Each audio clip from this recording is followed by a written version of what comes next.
During a family vacation, my husband's parents insisted I sit at a separate table. No one spoke to me the entire trip.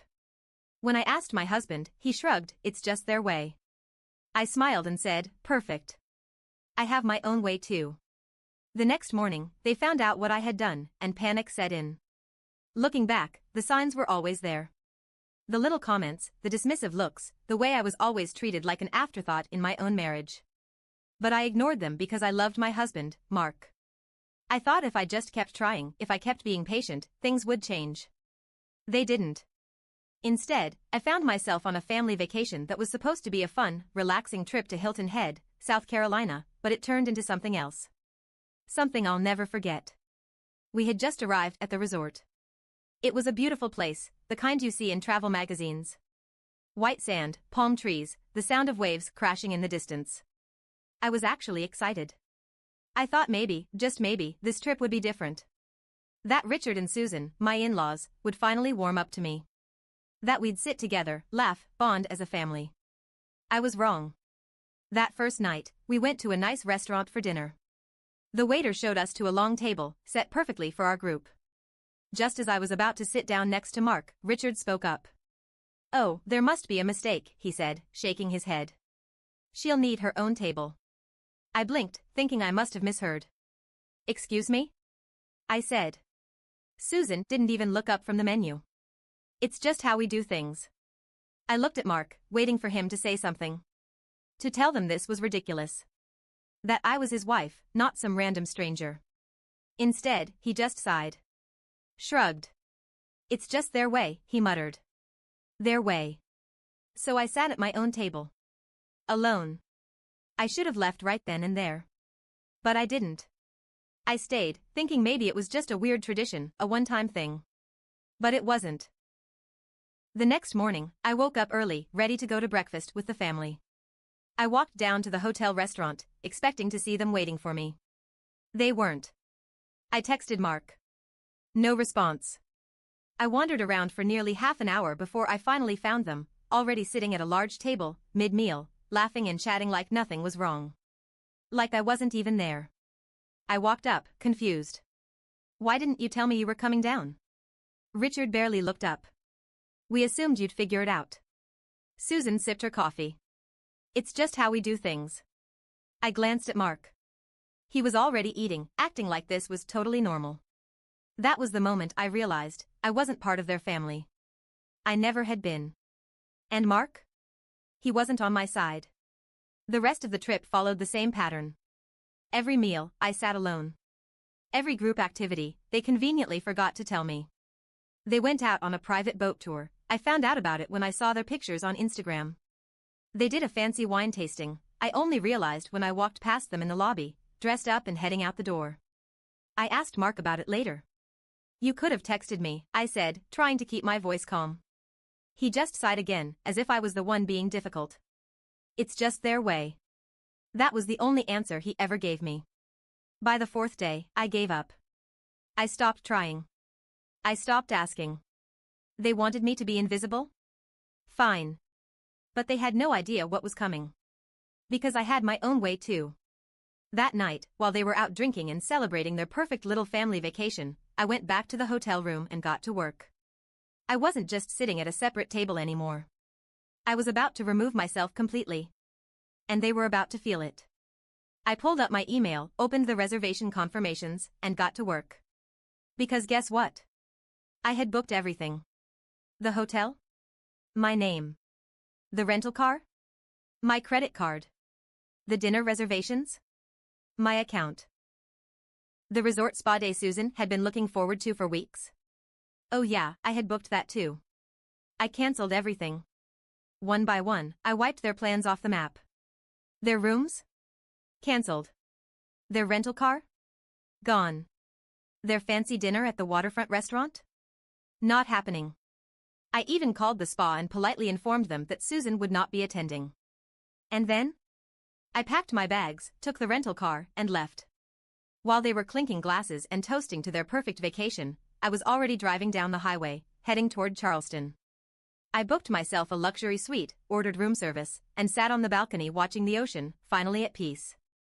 Meanwhile, back in Hilton Head, panic was about to set in. I woke up in Charleston feeling refreshed for the first time in days. The ocean breeze drifted through my hotel room as I sipped my coffee, stretched out on a plush lounge chair, and watched the waves roll in.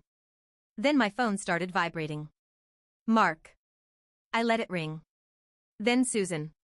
Then Mark again. Then Richard. I turned my phone on silent and smiled. They had finally noticed. I imagined the exact moment the realization hit them. Richard, stepping out of bed, groggy and grumbling, only to be met by a hotel manager at the door. "Sir, there seems to be an issue with your reservation." Susan, mid-stretch, rolling over to grab her phone, ready to check the itinerary for the day, only to see a string of cancellation emails. Mark, rubbing his temples, confused, still half asleep, hearing his mother's voice escalate from mild irritation to full-on screaming. They had no rooms. No car. No plans. I smiled into my coffee. A few hours later, when I finally got tired of the silence, I checked my messages. "Mark, where are you?" "Mark, what the hell is going on?" "Mark, you need to fix this. Now." I decided to pick up his next call, just for fun. "Where are you?" Mark demanded the second I answered. "Charleston." A pause. "Charleston? What the hell are you doing there?" "Enjoying my vacation." Silence. I could hear voices in the background. Susan was yelling at the hotel staff, Richard was swearing under his breath. "You cancelled everything?" Mark finally asked, his voice lower now, like he still couldn't quite believe it. "Yes." He sucked in a sharp breath. "Do you have any idea what you've done?" "My parents have nowhere to stay. We had plans." "You left us stranded." "Oh no," I said, voice dripping with fake concern. "That must be so uncomfortable." Mark was silent again, probably realizing I had used his own words against him. I continued, "You all wanted me to be separate. So I gave you what you wanted." "This is insane," he snapped. "You need to come back." I laughed. "No, Mark. I really don't." And I hung up. I later found out just how badly things went for them.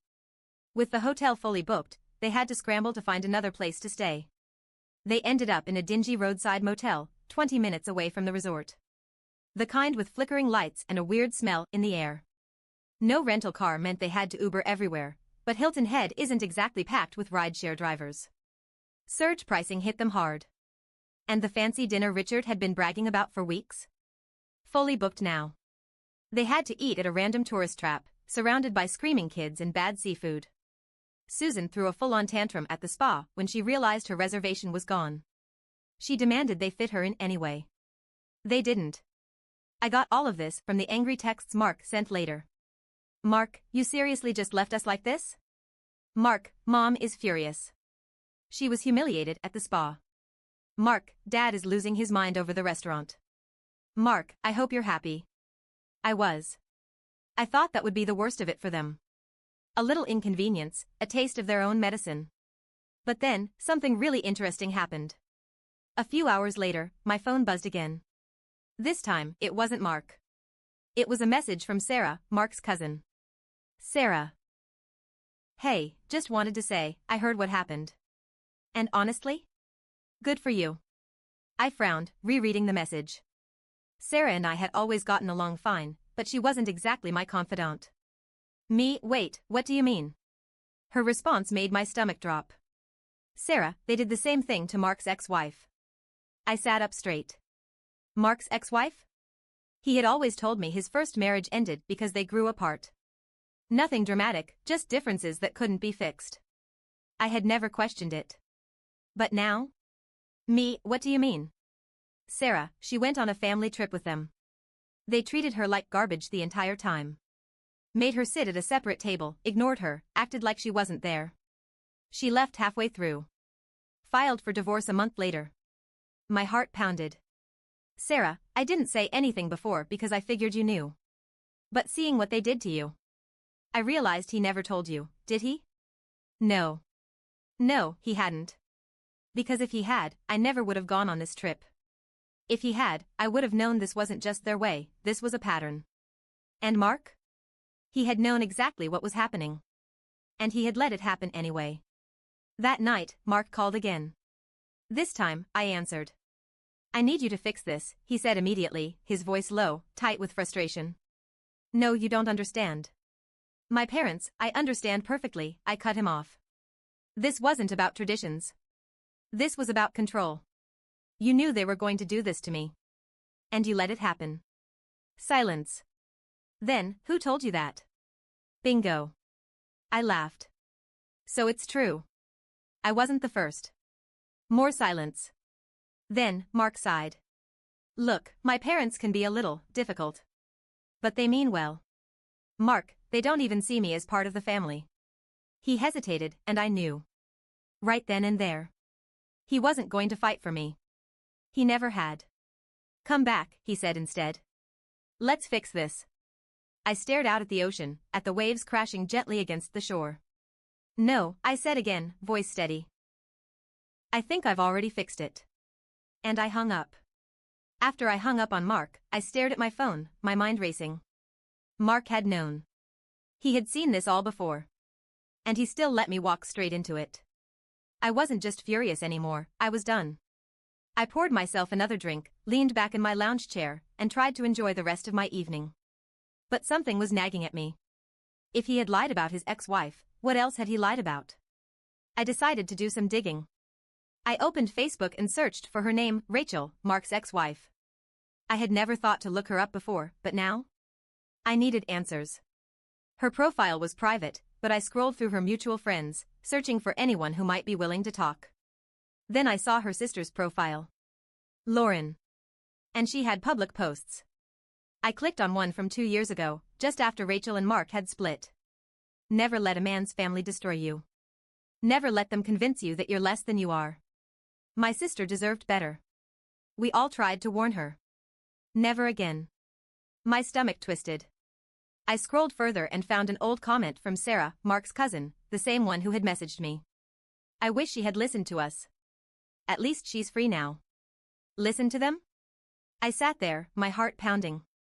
I didn't know what to do. I could message Lauren. I could ask her what really happened.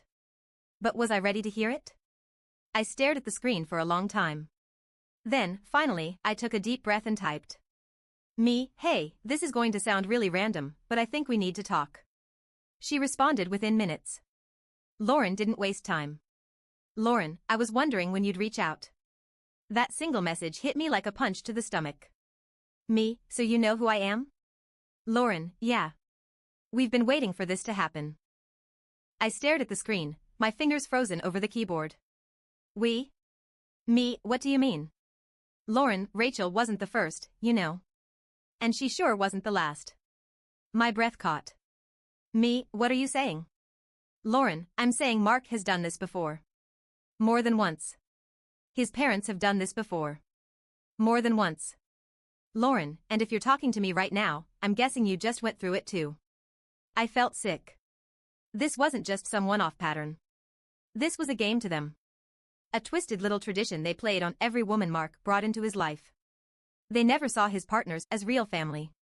Just obstacles. And Mark? He let it happen every time. Me, why didn't anyone tell me? Lauren, we tried. But Mark always makes sure his girlfriends stay isolated. He tells them his family just has quirks or traditions. He makes sure they don't ask too many questions. Did he ever tell you Rachel was the problem? I closed my eyes. He had. He had painted Rachel as difficult, as someone who never understood his family, who always made drama over small things. But now? I knew the truth. Rachel hadn't been dramatic. She had been trapped. And now, so was I. Or at least, I had been.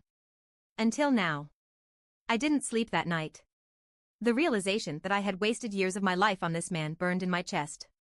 But there was something else too. Something I couldn't quite put my finger on. Why had Mark called me so many times today? Why was he this desperate? Then, at 6 a.m., I got my answer. A text popped up from an unknown number. Ma'am, this is Officer Daniels with the Hilton Head Police Department. We need to speak with you regarding a missing persons report filed by your husband. I sat up so fast I nearly knocked my phone off the nightstand. Missing persons report? I scrambled to call back, my mind racing. The second the officer picked up, I blurted, "I'm fine. I'm not missing." A pause. Then, "Ma'am, are you saying you left voluntarily?" "Yes." Obviously, I left voluntarily.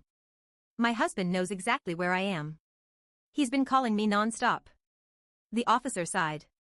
"Your husband reported that you left without explanation and haven't been answering his calls. He said he was concerned for your safety."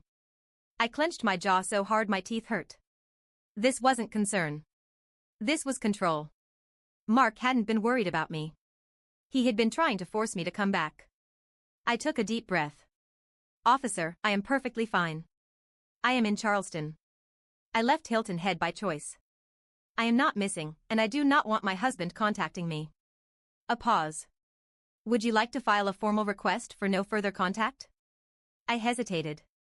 Then, finally, I exhaled. Yes. I would. And just like that, I put the first legal nail in the coffin of my marriage. Not even an hour later, my phone buzzed with a new text. This time, it was from Susan. "Susan, I cannot believe you would humiliate us like this." I laughed out loud. I ignored it. Then another message. "Susan, you made Mark involve the police? Do you have any idea how this looks?" "Oh, I made Mark involve the police?" I rolled my eyes and took another sip of my coffee. Then the messages kept coming. "Susan, this family has done nothing but try to welcome you. Susan, you're being incredibly selfish. Susan, you need to come back and fix this. And finally, Susan, if you don't come back, Mark is going to make things very difficult for you." I froze. It wasn't even subtle. It was a threat. I sat back in my chair, rereading the message over and over. I had thought this was just about control. Just about their twisted little family games. But now? Now I realized something much worse. They weren't just trying to humiliate me. They were trying to break me. And if I didn't do something fast, Mark was about to make sure they succeeded. I stared at Susan's text for a long time. "If you don't come back, Mark is going to make things very difficult for you." It wasn't even a warning. It was a promise. I could feel it now, the shift. This wasn't just them being cold or dismissive. This was a battle, and I was supposed to roll over and lose. But I wouldn't. Not this time. I cracked my knuckles, took a deep breath, and sent one single message back. "Me, perfect. Let's make things difficult, then." Then I booked a hotel conference room in Charleston and invited everyone, Mark, his parents, and Sarah. Because if they wanted a war, I was going to bring it right to their doorstep. The next morning, I sat in the conference room waiting. The long wooden table was set with nothing but bottled water and the thick silence of anticipation. I didn't wait long. The door slammed open. Mark stormed in first, his jaw clenched so tightly I thought his teeth might crack. His parents followed, Susan's heels clicking sharply against the floor, Richard's face already red with anger. Sarah came in last, hesitant, her arms crossed. She gave me a slight nod. I had no idea if she was here as a witness, a mediator, or just for the drama. I leaned back in my chair. "Glad you could all make it." Mark's voice was sharp. "What the hell is this?" I smiled, slow and deliberate. "A conversation. You've been so eager to talk. So let's talk." Richard scoffed, arms folded across his chest. "You think this is funny?" "No," I said calmly. "I think it's pathetic. I think you people play sick little games with the women in your family, and you finally picked the wrong one." Susan's eyes narrowed. "You abandoned us." I laughed. Actually laughed. "Oh, I abandoned you? That's rich, coming from the people who spent an entire vacation pretending I didn't exist." Mark exhaled harshly, gripping the back of a chair.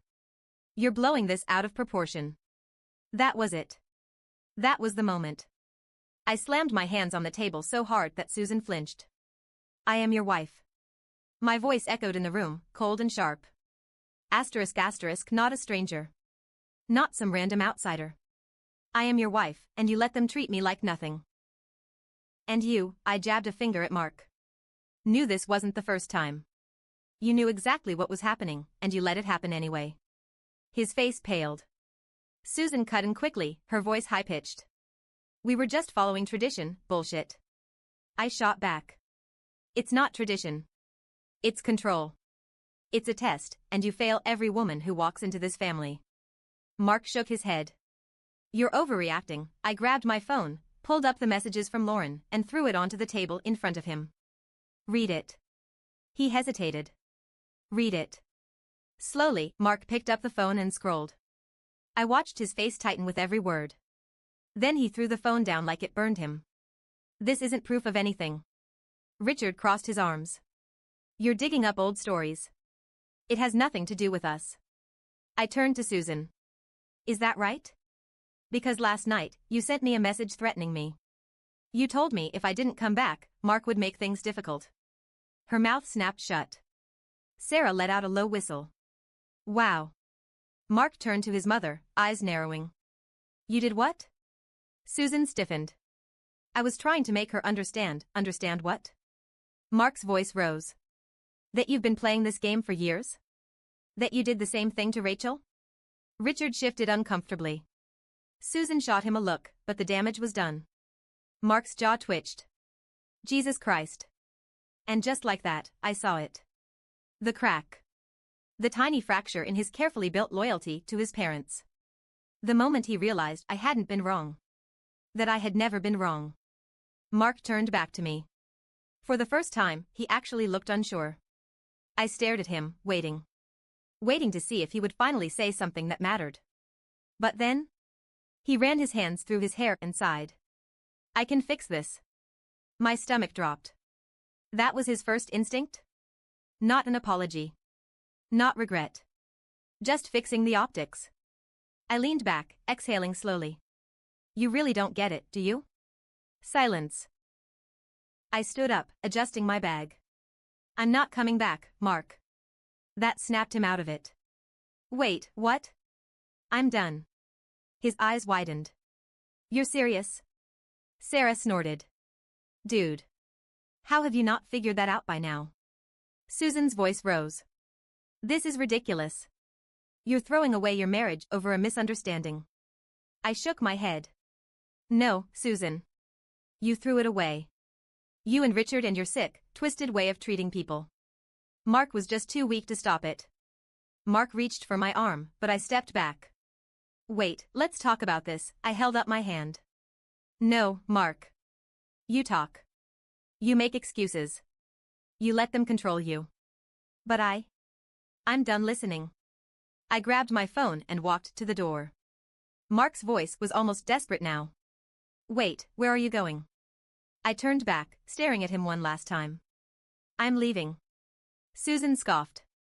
You can't just leave a marriage. I met her gaze, my expression unreadable. Watch me. Then I walked out the door. It took 6 months to finalize the divorce. Mark tried everything, begging, blaming, even accusing me of overreacting, but I never looked back. Sarah stayed in touch. She told me things imploded after I left.